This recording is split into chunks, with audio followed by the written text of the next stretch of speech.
ज्याच्या निवडणुकीवरती कोट्यावधी रुपये खर्च झालेले आहेत, कोट्यावधी. पण 1-2 कोटीचा पूल गेल्या अनेक वर्षामध्ये पालकमंत्री उभा करू शकले नाहीत. पालकमंत्री अशा लहान सहान कामात झोपलेले असतात आणि ही मोठी बिल्डरांची कामं, मेट्रोची कामं, मोठ्या ठेकेदारांची कामं ह्यात पालकमंत्री जागे असतात, बाकी झोपलेले असतात. काल जे बळी गेले त्याला जबाबदार कोण? जबाबदार कोण? हे अजितदादा पवारांनी सांगायला पाहिजे. आणि सरकार या बाबतीमध्ये किती गंभीर आहे. कागदावरती म्हणे हे पैसे मंजूर झाले आहेत. किती? त्या पुलाच्या निर्मितीसाठी सरकारने पैसे मंजूर केले आहेत कागदावर. मग पूल का नाही झाला? पैसे गेले कुठे? मंजूर झालेले पैसे गेले कुठे? पैसे मंजूर झालेत ना. बाकी सगळ्या गोष्टींना पैसे मिळत आहेत. मतं विकत घ्यायला मिळत आहेत, आमदार खासदार विकत घ्यायला कोट्यवधी रुपये मिळत आहेत, निवडणुकीमध्ये मिळत आहेत, लाडक्या बहिणींची मतं विकत घ्यायला पैसे मिळत आहेत. पण काल 40-1 लोकांचे जे बळी गेले आणि एका पुलामुळे तो पूल दुरुस्त करायला पैसे. मला एक फार इंटरेस्टिंग पत्र माझ्यासमोर आहे.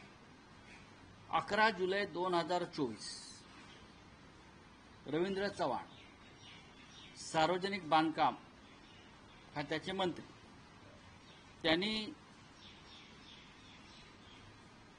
हे जे काम आहे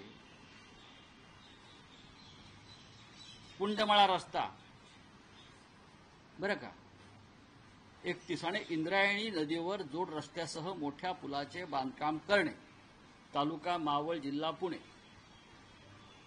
अशा कामाला मंजुरी दिली रवींद्र चव्हाण यांनी.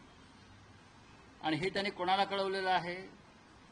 रवींद्र भेगडे, अध्यक्ष भाजप मावळ तालुका, त्यांच्या सहीचं पत्र आहे. मंत्री सही करताना सुद्धा किती नॉन सिरियस असतात, झोपून असतात. अशा 8 कोटीचं काम आहे असं मी ऐकलं, पण पत्रावर सही आहे 80,000. हे पहा, म्हणजे आपण कोणत्या कागदावर सही करतो आहोत, म्हणजे किती गांभीर्य आहे अशा काम. 80,000च्या पत्रावर रवींद्र चव्हाण यांनी केलेली सही आहे, आपण पाहू शकता. म्हणून मी अनेकांना आकडा दाखवला. माझं तर काय चष्म्याचा नंबर बदललेला नाही ना. एक मंत्री सही करतोय इंद्रायणी नदीच्या पुलावर बांधकाम करण्यासाठी, तो कुंडमाळ्याचा रस्ता करण्यासाठी आणि तो पूल बांधण्यासाठी किमान 10 ते 15 कोटीची गरज असते. पण पीएनी पत्र टाईप केलं, कोणाला तरी खुश करायचंय, पत्र द्यायचं आहे, चला तुमचं काम मंजूर केलं. 80,000 पाहू शकता आपण. येताना मी काही माझ्या पत्रकार मित्रांना आकडा दाखवला. माझं काय चुकतंय का? 80,000चं पत्र रवींद्र चव्हाण देतात इंद्रायणी नदीवरच्या पुलासाठी.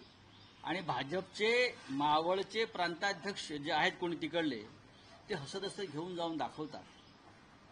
काल तो पूल कोसळला, लोक वाहून गेले, लोक मेले. हे या सरकारचं, मंत्र्यांचं आणि भाजपा पुढाऱ्यांचं जनतेच्या प्रती असलेलं प्रेम. अजितदादा पवार कालपासून काय बोलल्याचं मी पाहिलं नाही. एरवी मोठ्या मोठ्यानं तावातावानं बोलत असतात, बोलत असतात. जबाबदारी नाही का पालकमंत्र्यांची? कुठे फिरताय तुम्ही? पुणे शहराच्या बाहेर काय करतायत तुमचे आमदार? सुनील शेळके त्या भागाचे आमदार आहेत. अजितदादांना शरद पवारांपासून तोडून देणार